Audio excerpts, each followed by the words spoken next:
فضل اور اللہ کی شکر سے ہمارے 111 پارے ہو گئے، اور 12 پارے کے اندر جو سورج ہود والا حصہ ہے وہ ہم نے پڑھ لیا، اور 11واں پارہ ہم نے کل جو شروع کیا تھا سورۃ توبہ کا جو حصہ ہے وہ، اور اس کے بعد پھر سورۃ یونس ہم نے پڑھ لی، سورۃ ہود۔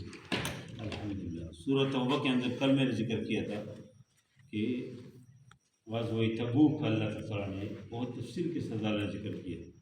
غزوہ تبوک رومی فوج کے خلاف لڑنا تھا، اور کوئی آسان جنگ نہیں ہے، بہت مشکل، اس لیے کہ روم کے جو بادشاہ تھے اس نے لشکر تیار کر کے انہیں چاہ رہے تھے کہ مدینے کے اوپر حملہ کریں۔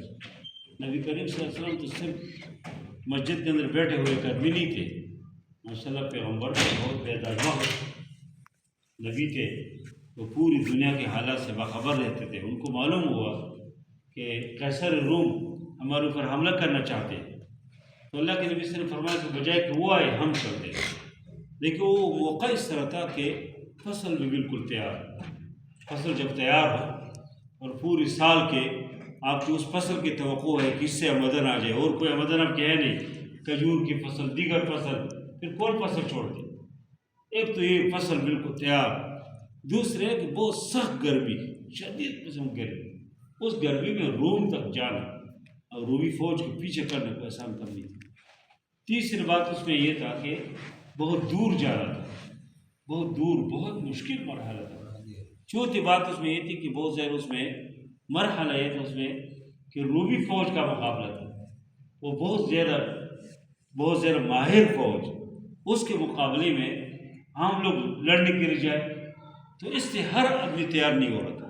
منافقین نے تو بہت قسم کے آزار پیش کیا، حتیٰ کہ بعض منافقین نے بھی کہا کہ یا رسول اللہ فتنے میں نہ ڈالو۔ پوچھا کیا فتنہ ہے؟ کہا یا رسول اللہ روم کی جو لڑکی ہے بہت خوبصورت ہے، اور ہم جوانی کی قوت میں ویسا نہ کہ ہم جا کے ہم سے بدکاری ہو جائے، کسی فتنے میں پڑ جائے۔ قرآن نے فرمایا الا انہم فی الفتنۃ سقطوا، یہ فتنے میں گر گئے۔ اس بدکاری سے زیادہ خطرناک فتنہ تو یہ منافقت کا فتنہ ہے، یہ منافقین ہے۔ اور اس طرح کے مختلف قسم کے آزار پیش کی، اور پھر نبی کریم صلی اللہ علیہ وسلم نے ارے کو اجازت دے دی۔ کچھ لوگ منافقین بغیر کسی عذر کے، کچھ بتائے بغیر رہ گئے پیچھے۔ جب نبی کریم صلی اللہ علیہ وسلم واپس آ گئی تو یہ قرآن کی پہلے آیت بتاتے ہیں، سورۃ 11 پارے کی پہلے آیت جو ہم نے پڑھ لی کہ یعتذرون الیکم اذا رجعتم الیہم، یہ عذر پیش کریں گے جب تم واپس آ جائیں گے۔ تو فرمایا کہ لا تعتذروا قل لا تعتذروا، تم کہو کہ عذر پیش نہ کرو، قد نبأنا اللہ من اخبارکم، اللہ نے ہمیں آپ کی خبریں بتائی، لیکن جو آتے تھے عذر پیش کر، اللہ کے نبی صلی اللہ علیہ وسلم کہتے صحیح ہے جاؤ، اللہ نے ہمیں خبر دی ہے۔ لیکن کچھ بہت مخلص مسلمان ہیں، بہت مخلص، اور کوئی عذر بھی نہیں تھا، بغیر عذر کے رہ گئے۔ اس میں 3 تو وہ لوگ ہیں جس میں کعب بن مالک رضی اللہ عنہ بہت بہترین صحابی تھے، ہلال بن امیہ اور مرارہ بن ربیعہ، یہ تینوں بغیر کسی عذر کے رکھے۔ یہ تینوں جب نبی کریم صلی اللہ علیہ وسلم واپس آ گئے، کعب بن مالک خود اپنے واقعے کو بیان کرتے ہیں کہ میں چاہ رہا تھا کہ میں آج جاؤں گا، کل جاؤں گا، سواری بھی ہے، سب کچھ، اس دوران پتہ چلا کہ اللہ کے نبی صلی اللہ علیہ وسلم واپس آ گئے۔ لیکن جب وہ واپس آ گئی تو یہ بالکل شرمندہ تھے، اور نبی کریم صلی اللہ علیہ وسلم کے ان تینوں کا معاملہ پوچھا کہ کیا ہے؟ انہوں نے کہا اللہ کے نبی کوئی عذر نہیں ہے۔ اللہ کے نبی نے فرمایا جاؤ، اللہ آپ کا فیصلہ کریں گے، اور ان کے بارے میں فرمایا کہ سوشل بائیکاٹ کروں گے، اور بالکل لوگوں نے باتیں بند کی ان کے ساتھ۔ کعب بن مالک فرماتے ہیں کہ میرے جو دوست اور ساتھی تھے وہ تو ضعیف تھے، وہ تو گھر میں بیٹھ گئے، لیکن میں تو جوان تھا، کہتے میں بازاروں میں گھومتا پھرتا تھا، لوگ مجھ سے کوئی بات نہیں کرتے تھے۔ حتیٰ کہ وہ کہتے ہیں کہ ایک دن ایک بادشاہ نے اپنے ایک نمائندے کو بھیجا، اور اس سے غسانی بادشاہ نے، اور اس نے خط دیا تھا کعب بن مالک کے نام کے، یہ کعب بن مالک کو حوالہ کرو۔ کہتے ہیں جب وہ بادشاہ کا نمائندہ مدینے کے بازار میں آئے، لوگوں سے پوچھ رہے، کوئی میرا نام نہیں لے رہا۔ ایک آدمی نے اشارے سے بتایا کہ وہ کعب ہے، کہتے وہ میرے پاس آ گیا، خط میں لکھا تھا کہ یہ محمد صلی اللہ علیہ وسلم آپ کی قدر نہیں جانتے، آپ کی قدر ہم جانتے ہیں، ہمارے پاس آ جاؤ، ہم حکومت میں آپ کو اس طرح پڑھا، ہم وہ تھے۔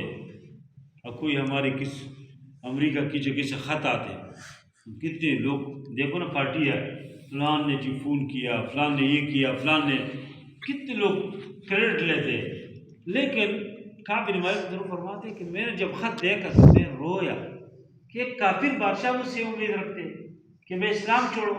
کہتے میں نے وہ خط لے کے میرے تنور میں ڈال دیا کہ یہ خط ایک ظالم ایک کافر مجھ سے توقع رکھے. کہتے پھر میں گھر میں بیٹھ گیا.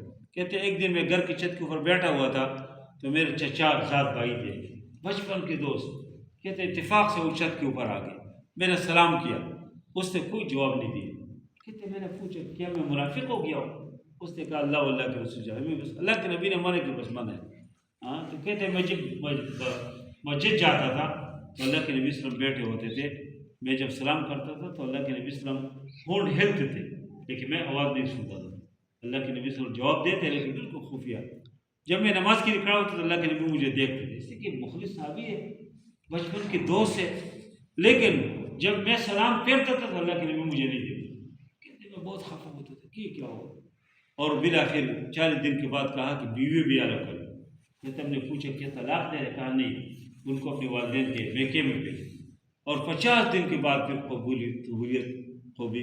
توبے کی قبولیت کی آیات میں ذکر ہے کہ اللہ نے اس کا توبہ قبول کیا. اور پھر ایک صحابی حتیٰ کہ وہ فرماتے ہیں کہ ابوبکر صدیق رضی اللہ عنہ باغ اور دور سے مجھے آواز دی کہ ابشر کعب. کہتے ہیں کہ میں سمجھ گیا کہ میرا توبہ قبول ہو گیا. اور کہتے ہیں پھر میں مسجد گیا, اللہ کے نبی کھڑے ہو گئے, مجھ سے ملے, صحابہ ملے, اور اتنے ایک عجیب منظر تھا. کہتے ہیں کہ میرے زندگی میں اللہ کے نبی نے فرمایا کہ کعب آج جو آپ کو خوشی کا دن ہے شاید اس سے پہلے کبھی نہ ہو. ایک بالکل نئی زندگی بالکل. اور 6 لوگ اور تھے اس میں حضرت ابو لبابہ رضی اللہ عنہ بہت مشہور ہے, اور 7 لوگ تھے. انہوں نے اللہ کے نبی صلی اللہ علیہ وسلم کے آنے کی جب خبر سنا تو انہوں نے خود اپنے آپ کو ستونوں کی مسجد کے ستون کے ساتھ باندھ لیا. اللہ کے نبی صلی اللہ علیہ وسلم جب تشریف لائے انہوں نے کہا میں خود باندھ رہے ہیں تو میں بولوں گا نہیں. تو پھر جب یہ آخر ان کے بارے میں توبے کی قبولیت کی بات آئی پھر سب تو ان کے لوگوں نے بولا, لیکن حضرت ابو لبابہ رضی اللہ عنہ فرمائے کہ نہیں میں خود اپنے آپ کو نہیں کھولوں جب تک اللہ کے نبی نے کھولے. اللہ کے نبی صلی اللہ علیہ وسلم نے ہاتھ مبارک سے کھول دیا. اس لیے تو سورت کے اندر مخلص مسلمانوں کے اللہ نے امتحان دیا. اللہ نے فرمایا یا ایھا الذین آمنوا اتقوا اللہ وکونوا مع الصادقین. اللہ نے علم والوں کا ذکر کیا. فلولا نفر من كل فرقة منهم طائفة ليتفقهوا في الدين. ہر گھر سے کچھ لوگ نکلے اور علم حاصل کرے. پھر یہ فرمایا کہ لقد جاءکم رسول من انفسکم, آپ کے پاس جو پیغمبر آئے کوئی معمولیت بھی نہیں ہے. عزیز علیہ ما عنتم, اس کے اوپر بہت مشکل ہے جواب, اونچی جواب کو تکلیف میں ڈالتے ہیں. اور فرمایا کہ رؤوف الرحیم. رؤوف الرحیم اللہ کی صفت ہے, لیکن ادھر اللہ تعالیٰ نے پیغمبر کے لیے استعمال کیا اس لیے کہ پیغمبر بہت رحم دے, بہت مشفق, بہت مہربان. اور اللہ تعالیٰ نے مسجد ضرار کا ذکر کیا کہ ادھر منافقینوں نے یہ چاہ کہ اپنے لیے ایک مشورے کی جگہ بنائی, اس کو نام مسجد کا دیا. تم قباء کی مسجد کے اور دیگر مسجدوں کے مقابلے بنا دیا. اور پھر نبی کریم صلی اللہ علیہ وسلم سے کہا کہ تم آؤ ہماری مسجد کے افتتاح کرو. نبی کریم صلی اللہ علیہ وسلم کو معلوم نہیں تھا. اللہ کے نبی نے حامی بھر لیا لیکن غزوہ تبوک کے جانا تھا. فرمایا چلو میں واپس آ جاؤں, میں اس کے افتتاح کر دیتا ہوں. لیکن راستے میں ہدایت ملی کہ یہ مسجد ضرار ہے. لمسجد اسس علی التقوی من اول یوم احق ان تقوم فیہ. وہ مسجد جو پہلے سے تقوی کی بنیاد پہ وہ بہتر ہے کہ اس میں تم کھڑے ہو جائے. اور پھر وہاں کی فیہ رجال یحبون ان یطہروا. پھر نبی کریم صلی اللہ علیہ وسلم نے لوگوں کو بھیجا, اس مسجد کو جلائے باقاعدہ, اس کو مسمار کیا, اس کو ختم کیا. اس کا مطلب ہے کہ مسجدوں کو تقوی کی بنیاد, فرقوں کے نام پہ, تنظیموں کے نام پہ, جماعتوں کے نام پہ, گروہوں کے نام پہ نہ ہو. مسجد اللہ کے لیے ہو. ان المساجد للہ, مساجد اللہ کی گھر ہے, اللہ کے نام پہ ہو, اللہ کی عبادت اس میں, اور چیزیں نہ ہو. یہ اللہ نے قسم ہدایت دی. پھر سورۃ یونس میں اللہ نے یونس علیہ السلام کو واقعہ ذکر کیا کہ یونس علیہ السلام واحد پیغمبر ہے کہ اس کی قوم کے اوپر اللہ نے عذاب کا فیصلہ کیا اور اللہ نے عذاب کا اوپر ٹال دیا. اور قوموں کے ساتھ ایسا نہیں ہو. جب بھی اللہ نے عذاب کا فیصلہ کیا, عذاب کے آثار آ گئے, اللہ نے اس کو تباہ کیا. لیکن یونس علیہ السلام کی قوم کے ساتھ سر ہوا کہ اللہ نے فرمایا کہ فلان وہ عذاب آئے گا. یونس علیہ السلام ادھر سے نکل گیا اس گاؤں سے, کشتی میں بیٹھے, اور کشتی میں بیٹھے جب کشتی میں بیٹھ گیا تو کشتی وسطی ہو گئی. تو ادھر کشتی بان نے کہا کہ ایک آدمی اس پہ زیادہ ہے، اور کوئی آدمی ہے جو اپنے حقا کی ایجاد کے بغیر بھاگا ہوا ہے تو وہ اس کشتی سے اتر جائے، ایسی پانی میں چھلانگ لگے اور پوری کشتی تباہ ہو جائے گی۔ یونس علیہ السلام دل میں سوچے کہ وہ تو وہی میں ہوں، میں نے اللہ کے حکم کا انتظار نہیں کیا، اللہ کے فیصلے کے بغیر میں نکلا ہوں، میں ہوں۔ کہا میں چھلانگ لگاتا ہوں، لوگوں نے کہا نہیں تم تو بہت نیک آدمی، لوگ جانتے تھے کہ تو پیغمبر ہے، لوگوں نے کہا نہیں تم نیک آدمی ہو، تم نہ کہو۔ دوبارہ قراندازی کی، پھر اس کا نام لگایا، تیسری بار جب قراندازی کی رسول صلی اللہ علیہ وسلم نے چھلانگ لگایا اور مچھلی کی پیٹ میں گیا۔ وَظَنُّونَ 70 پارے میں اللہ ذکر کیا کہ اس مغاظباً فَظَنَّ أَلَّا نَقْدِرَ عَلَيْهِ فِي الظُّلُمَاتِ أَن لَّا إِلَٰهَ إِلَّا سُبْحَانَكَ إِنِّي كُنتُ مِنَ الظَّالِمِينَ۔ مچھلی کی پیٹ میں گیا اور پھر اللہ نے اس کے سے نکال دیا، اور پوری تفسیری واقعہ ہے۔ لیکن اس وقت عذاب کے اثرات جب نمودار ہو گئی تو سارے لوگ نکل آئے، یونس علیہ السلام کی تلاش کی، یونس علیہ السلام نہیں ہے، اور سب نے اللہ کے سامنے روئے کہ اللہ عذاب ٹال دے، اللہ عذاب ٹال دے۔ ادھر یونس علیہ السلام تو نہیں تھے، یونس علیہ السلام نے جب دیکھا کہ عذاب نہیں آیا، یونس علیہ السلام اس وقت سے کشتی میں بیٹھ کے جا رہے تھے کہ ابھی لوگ واپس جاؤں گے، لوگ کہیں گے تم جھوٹ بول رہے تھے، عذاب تو آئے نہیں، عذاب تو اللہ نے ٹال دیے۔ یہ واقعہ اللہ نے ذکر کیا۔ پھر اللہ نے فرعون کا واقعہ ذکر کیا۔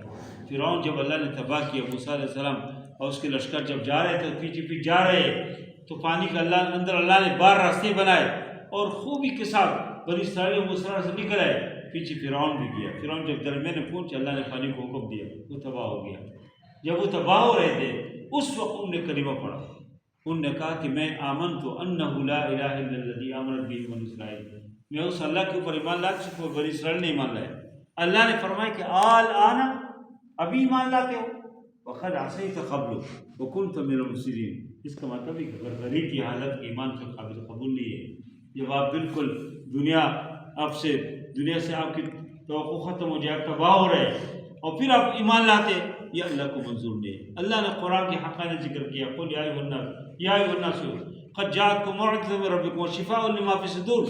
یہ لوگ اللہ نے ایک بہترین موعظہ کے لیے بھیجی ہے، وہ شفاء لما فی الصدور، شفا ہے ان بیماریوں کے لیے جو دلوں کے اندر ہے، ہدی ورحمۃ للمؤمنین۔